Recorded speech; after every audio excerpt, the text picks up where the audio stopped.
In the third episode of this show, I had a conversation with a lawyer, and I remember having a conversation with him and emphasizing the importance of law as one of the key pillars that you should have as a startup, as an entrepreneur, or as an SME. Today, I'm coming to you with another pillar that I really think it's important, and that pillar is about branding and the importance of having a marketing agency which you can work with to support you on your journey as you start off, to make sure that you are positioned for success and your customers will be able to associate themselves with your brand and with yourself, and they will understand what value you are bringing to their lives. I've also realized that a lot of entrepreneurs do not think or realize that branding is the one thing that they must think about right from the beginning. And almost always, they want to treat it as an afterthought when the venture has failed, when they haven't made any sales or there's no revenue coming, and they start to think, okay, what went wrong? Only to realize that they had never considered branding from the beginning. So that's why today I'm so excited to have Jessica on the show with me, who's going to talk to us about how she started her marketing agency that is supporting entrepreneurs, SMEs, and startups to bring their brands to life from a place of impact, from a place of passion, and from a place of understanding what this means for startups. Because if you can work with a marketing agency that understands your needs, the chances of you making it in terms of positioning your brand are much better. And I'm going to explore with her what she has been doing here in Cape Town to see why their brand has managed to grow so quickly over the last 4 years. And also to understand how they as a startup are using these techniques to grow their brand.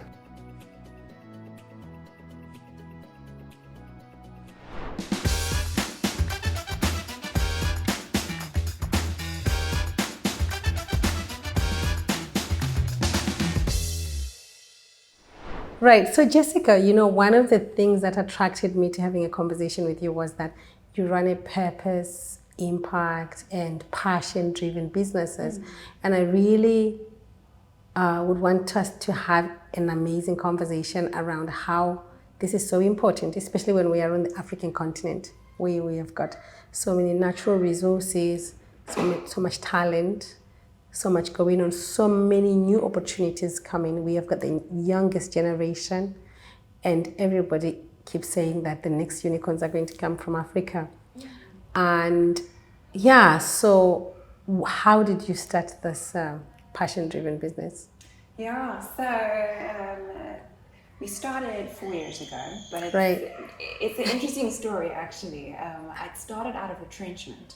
Really? Yeah, and my dad had always encouraged me to start a business. Myself and my brother, he's got his own business, and he always said, start your own thing. And I always said, nope, not for me. I like getting a salary. I like the certainty of a job. Yeah. I like, all those safety things. Stability. Stability that it gives you. And then, Murphy's Law, I got retrenched. So that stability totally fell away. And it was such an amazing moment for me. And I can only be grateful for it. I can only look back and be so thankful, because I would have never started my own thing if that hadn't happened. And so I was retrenched. I freelanced for a bit, and I thought, okay, I got to hustle. I got to find a job. Went for interviews, and next thing I knew, the freelance thing just picked up. And next thing I knew, I had too many clients. I hired my first person, and I was like, okay, let's do this. So I registered the company, and here we are 4 years later, absolutely loving the journey, super passionate about it, and very grateful that my dad encouraged me. And just to pick up, so you get retrenched, and the job you are getting retrenched from, is it the same industry what you're doing now? Yes, I was working at a marketing agency. Right. It's just it's something, it's actually such a beautiful thing that out of the ashes this beautiful thing came. Absolutely. Something that I never would have done. And and actually prior to that I was a school teacher, so even there what a transition. Your brain is now like, what? It's a journey, So from your most difficult moments, I think greatness comes out. So this is a good example, right? Definitely. Yeah. And we were chatting earlier on, you telling me that actually while you've been doing this for 4 years, you kind of have been trying to find yourself and really Very find much your so. space. Yet 2020 has been a defining moment. How has it been, that defining moment? Yeah, so it's been a very interesting journey over the last, I'd say the first 3 years of the business, because it happened so organically, so naturally. I just kind of fell into this boss lady position. And I was like, I didn't think I was going to ever do it. You know, I didn't know what it meant. I didn't know how to manage it. And it was a bit of a wrestle, you know, trying to understand, what does it mean to be a business owner? What does it mean to lead my team well and service my clients well? And just this past year now, I really feel that I have a vision for the business. That's the first time in those 4 years. amazing. And I can just tell you, it is so exciting. I've got this renewed energy, this renewed drive, and I'm on leave right now. It's holidays. I cannot wait actually to get back to work, because it's been such an energizing year, 2022. Amazing. So it's really been a year of, just vision and like finding out who I am and what does it mean, this hat that I wear as a business owner. Yeah. And it's very exciting. Yeah. And so talk to us, because I was looking at your company, right? So you get started 4 years ago, and then boom, it's growing, it's moving nicely. And then 2020 COVID hit. Yes. And then I think we all went into a place of maybe frozen or whatever, you know, everybody was thrown into this COVID situation. Yeah. And I can imagine how it would have been for you guys, because you were such a young company. And how did you have to pivot, or did you have to do price drop? Was one of the things that I saw that you did. Yes. And how easy was that? How was that process for you? Yeah, it was an interesting time. I mean, we all felt the impact. I don't think anyone escaped the pandemic impact. What we did over that period is, so relationships are super important to me. It's the core of the business, I would say, and that's really how I hire people, how I work with clients. So from a relationship perspective, we reached out to all our current clients and we said, you know, how are you guys doing? Do we need to pivot? Do we need to adjust? And because we work with a lot of small, you know, SMEs, unfortunately the market budget is often the first that gets squashed. Of course. So we definitely felt it on our side, and you know, it was one of those situations where you can't say, but you signed a contract and hold people to anything. So we just said, you know, no problem, let's take a pause, or let's shift, or let's scale back, or let's adjust. And we really tried our very best to come alongside our clients and adjust there. And then yes, in terms of price dropping, you know, then we needed to fill the gap. Yeah. So then we ran quite a few promotions with really, really good deals, which was so lovely to feel like we were helping these small businesses, but also just to keep the lights on. At that point, I think we were a 3 or a 4 person team. So a small team, but you know, you have to pay those salaries. Effective, and absolutely. You know, I felt the weight of those salaries. And maybe just one thing from that, just recalling back now, one thing that was so interesting is that just before lockdown hit, I had chats with a lady about bringing her on board, and we verbally agreed that yes, April would be the time that she would start. And of course, April leading up to that is when everything exploded. Absolutely. And lockdown and all of that happened, and it was just a verbal agreement. So there was, you know, a moment where I thought, okay, maybe this is bad timing. Maybe I should reach out to her and say, let's shift this to once everything has calmed down. And I just felt in my heart that, no, I've committed to this lady, and she also needs employment. So I popped her, I remember I popped her. Oh, she was coming to join your team in the office? Yes. Wow. And just the timing of that, you know, when you're such a small team, when you're 3 people, and you plan on bringing on a 4th salary. That's a big step. You feel it, absolutely. You know, it's a salary that I'm now responsible for. So I remember there was a moment where I was like, are we still going to bring her on? And I just felt, yes, I've committed to her. And I popped her a WhatsApp and I said, just to let you know, it doesn't change anything.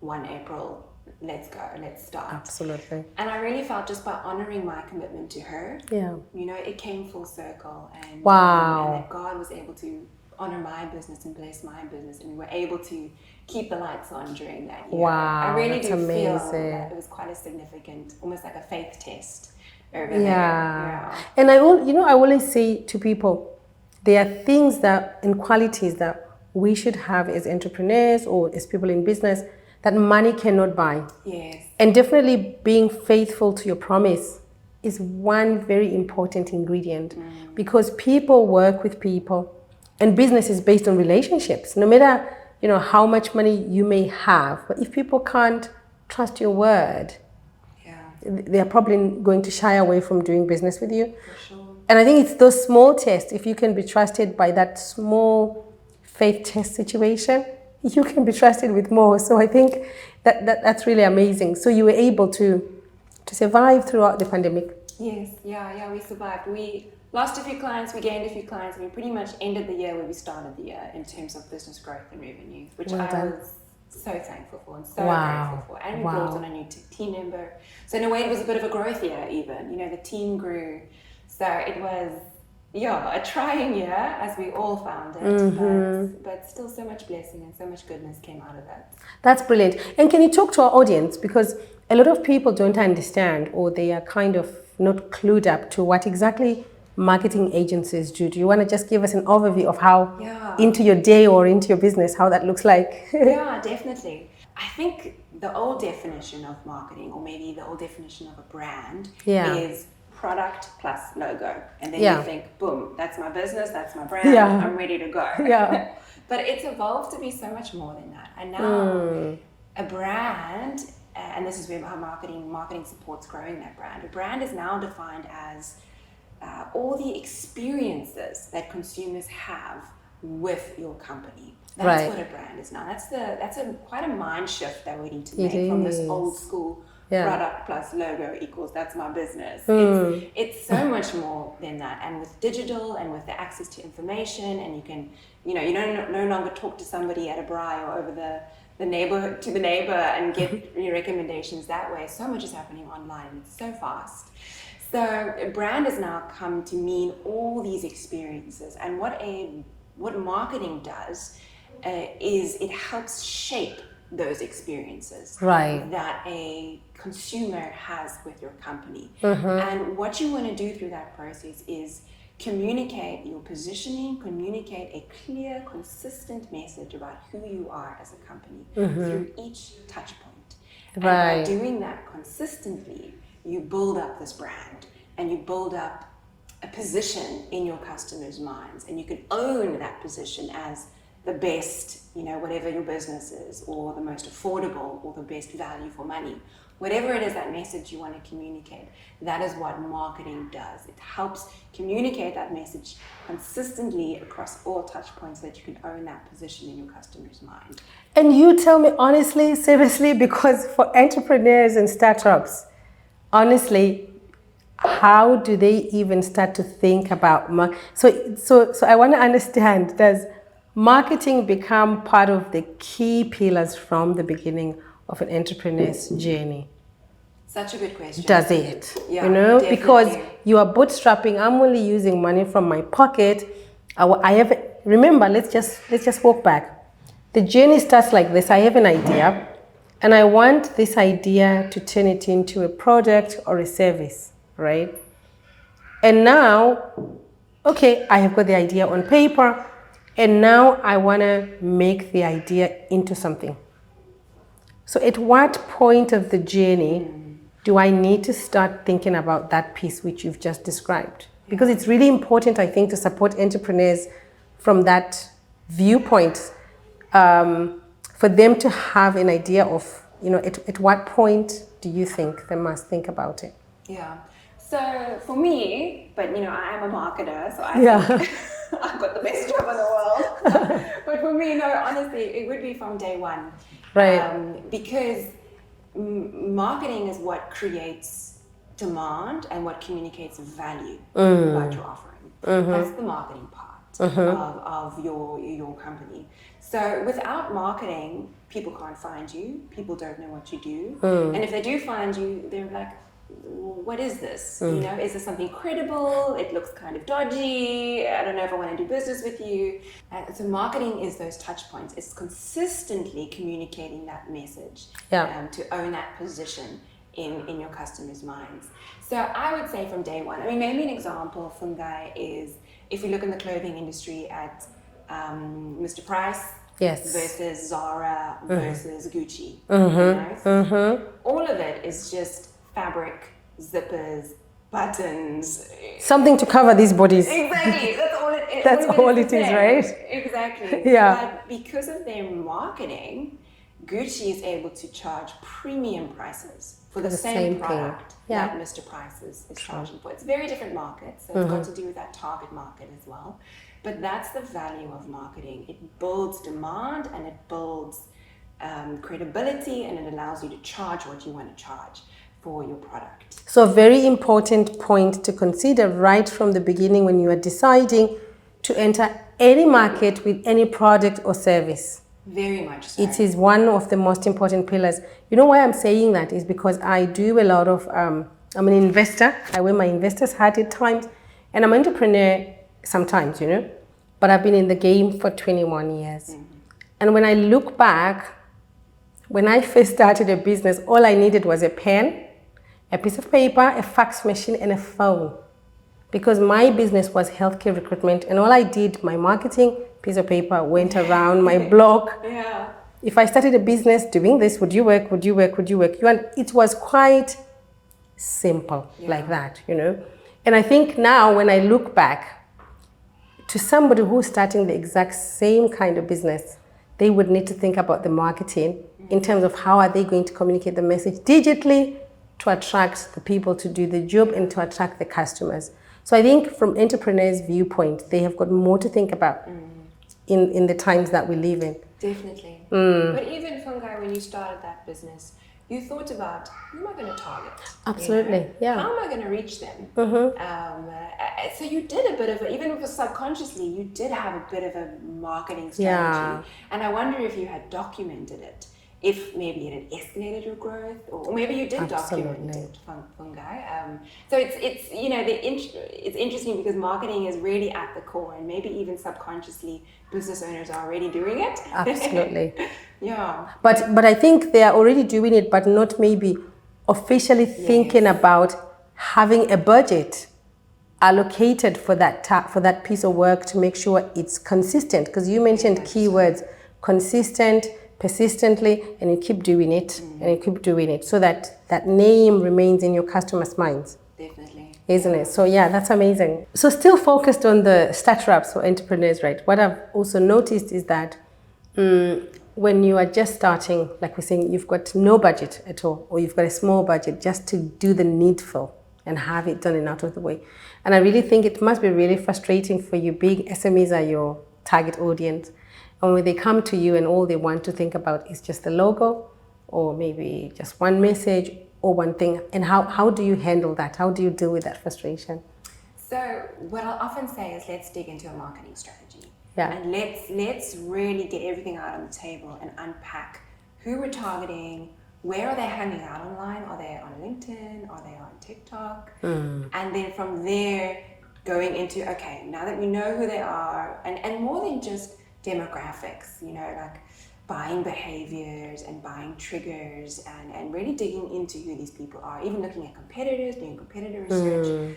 And from there, let's then go into a full marketing strategy and see, okay, how can marketing support your business goals? Absolutely. And then converting those business goals into marketing goals, because ultimately we want to drive those business goals. Marketing mustn't be doing its own thing, marching to its own drum. It needs to drive those business goals. And so this full strategy is done, and we'll end up with a channel strategy where we say, okay, LinkedIn is needed, a website is needed, and we're going to do some content. So we're going to do blogs or maybe some emails. And we build this strategy very much tailored to those business goals. And we find that's the best way to go about it, so that it's focused. And of course you take budget in mind. You know, the SME where you say they have a certain amount per month, and you say, okay, great, let's build this whole strategy so it fits into this phase 1, phase 2, phase 3, and we build a whole roadmap so that we can help support those business goals. Yeah, and I want you to bring a little bit. So I was doing a presentation, and this was to a local council, a local authority. I don't know what you have here in Cape Town. You know, we've got local authorities and local councils which serve our communities and keep things going. And so I did a presentation on, I was talking about how as entrepreneurs nowadays, you have to be present because the customer today only doesn't want to buy from a brand which is not associated with a person. And they also want to connect with the purpose of that person. The customer today is a demanding, different kind of customer. And so if your purpose or whatever you are doing doesn't align with them, they're probably not going to consume. They really are more into alignment and purpose. And so individual SMEs would be run by probably one director or two directors. But as you know, business is demanding. And so how do you educate them or communicate to them how to position themselves as individuals online so that when people are starting to see their products, they can at least associate them with real people in the background. So, we have to have personal social media accounts now, which people want to see and connect with us. So how do you encourage them, or what's the best way, you think? Yeah, you're spot on right, Fungai. People do business with people, and cause marketing is a massive thing right now. You're talking about a sense of purpose, and especially this younger generation, they want to buy from somebody who aligns with their personal values. It's a personal thing.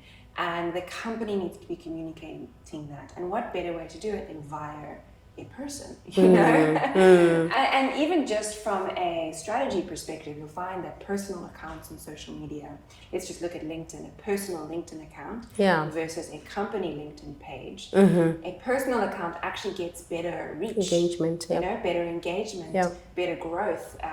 Where a company account, LinkedIn wants you to spend money the whole time to try to get any reach on it. Same with Facebook.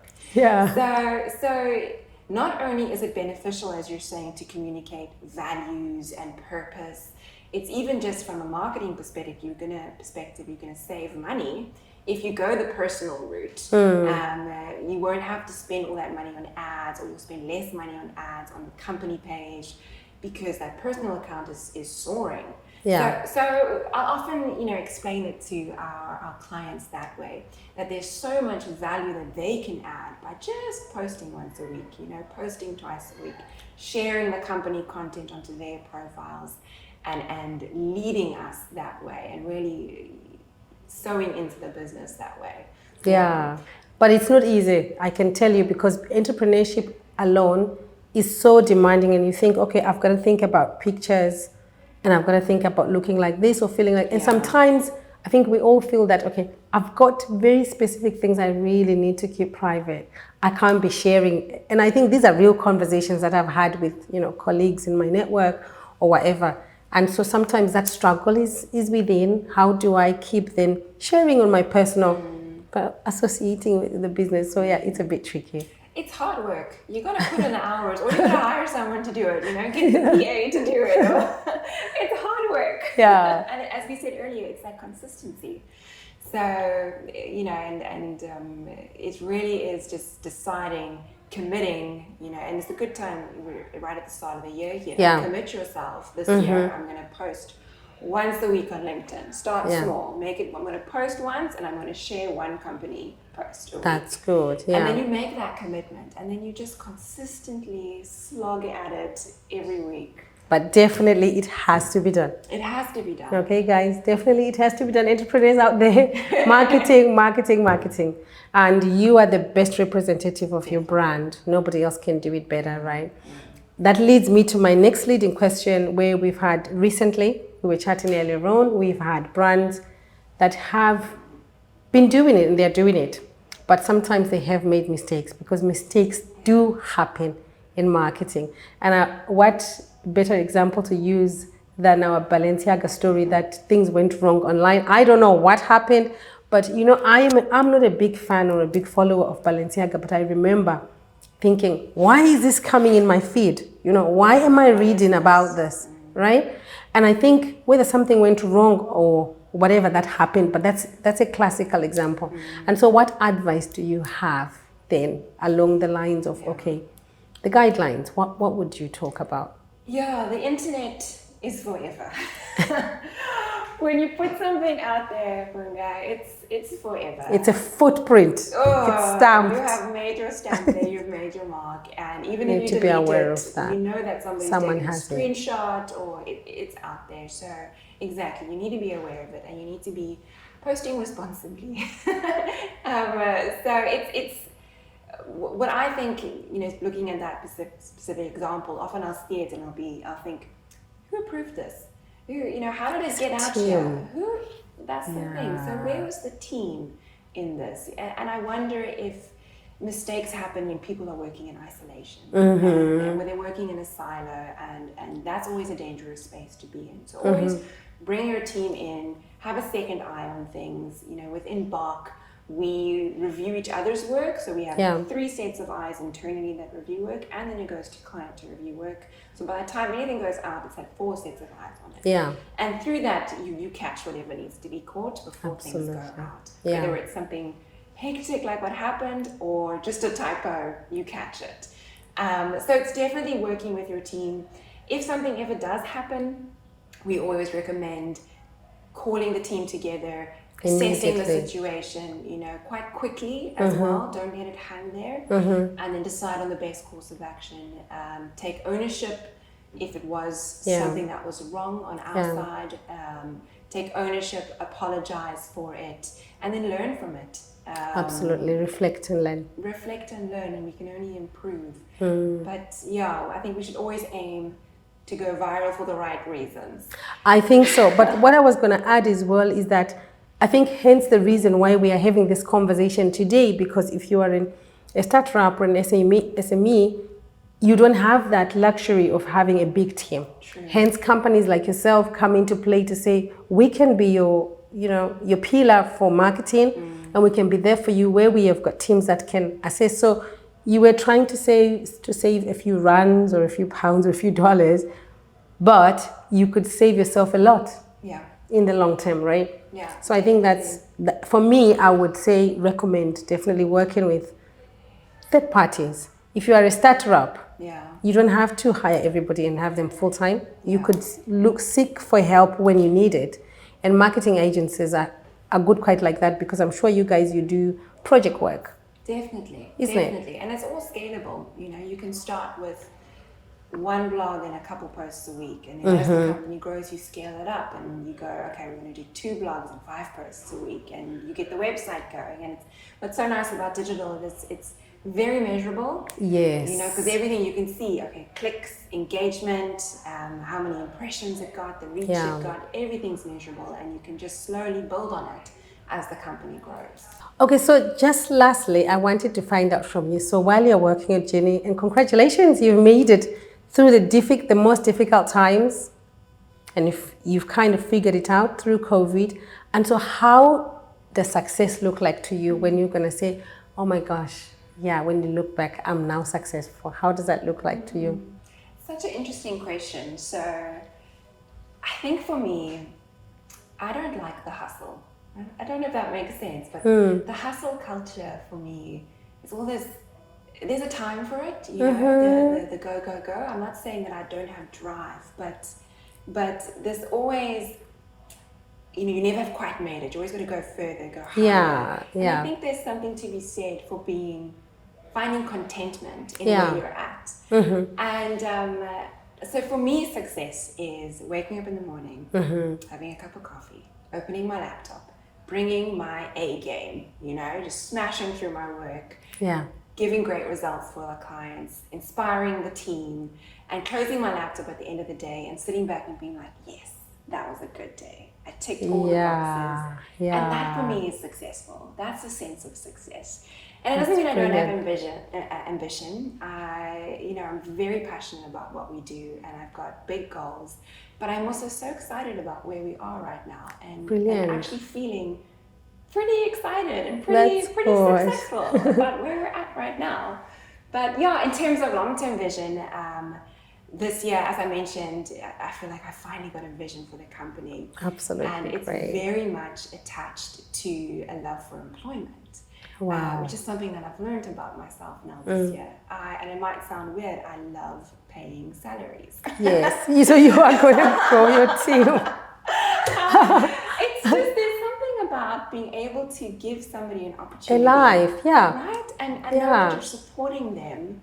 It's an incredibly fulfilling feeling. That's brilliant. So I really have this passion to grow the business, service our clients beautifully, and be able to grow my team and provide them with a great place to work, a good salary. And for me, that would be an amazing goal to achieve. But at the same time, I'm so excited about where we are right now as well. That's absolutely beautiful. And I think you see the beauty in what you do when you're running your business purposefully and passion driven, is that you are not driven just by money goal, like you say. You're driven by fulfilling other people's lives. And as their lives are fulfilled, their families are happy, they are happy, the business automatically grows, and people don't know the power of this ingredient. I'll tell you something.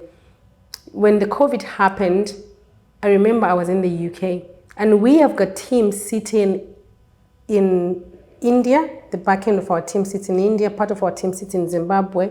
We've got a few team members sitting in South Africa and UK, right? And I remember having to think, okay, how do I make the decision, how I'm going to make things work through COVID? Yeah. And I thought to myself, no, I don't want this responsibility. So I went back to the managers and wrote emails to them, and I say, guys, this is where we are. This is the pandemic. You guys tell me in your departments how you are going to make your departments work. And everything that's going to work. Then my job is to bring the systems together and facilitate that to happen. And I'm telling you, that was one of the most important decisions I've made, because ever since then, the output of all the departments, I don't have to worry, or lose sleep and thinking, oh my gosh, in that area there's this, and on this project there's this. I actually have got peace because everybody takes responsibility, and they work from wherever they are. It doesn't bother me whether you're working from your bed or whatever, but are we getting the results on the reports? And I found that, oh my gosh, there is so much power, and everybody is much happier. They are in control. And so from then to now, the questions that we've added to all our interview packs across the work that we do, I said, guys, add this question. What is your dream? What is your life dream? And what personal goals do you want to achieve? And we can support you achieve that in the next 5 years. I love that. And so if we can support you do that, we need you to be present here at the office doing 1, 2, 3. And we want you to bring something to the table. It's not about what we're going to give you. What are you bringing to the table? What are your goals? And let's work together to achieve that. Yeah. And I found it so powerful. Yeah, it is. I 100% agree. By creating a beautiful environment like that and inspiring a environment that provides your team with opportunities, you've got a happier team. Yeah. And I find ultimately it affects your bottom line. Absolutely. Because now you've got this team that's so excited, looking forward to coming to work. Everyone's enjoying the environment. Of course, we work hard, but it's this beautiful environment and culture, and we want to do our work. My team, we open up our laptops and we're ready to go. Yeah. And ultimately, it's, as you say, it's such a driver for the business that helps us reach our goals. So, yeah, incredibly passionate about that. I'm so happy. And I can't wait to hear your story 5 years from now, where you will be with everything. So thank you so much for coming to join me on this show. And thank you everyone, to our listeners, for watching. Send your comments to this young, amazing entrepreneur who is running a marketing agency. And if any of you didn't know about what marketing agencies are, this is what they do. They are here to support you. So we look forward to your comments and contributions. Till our next episode. Bye-bye.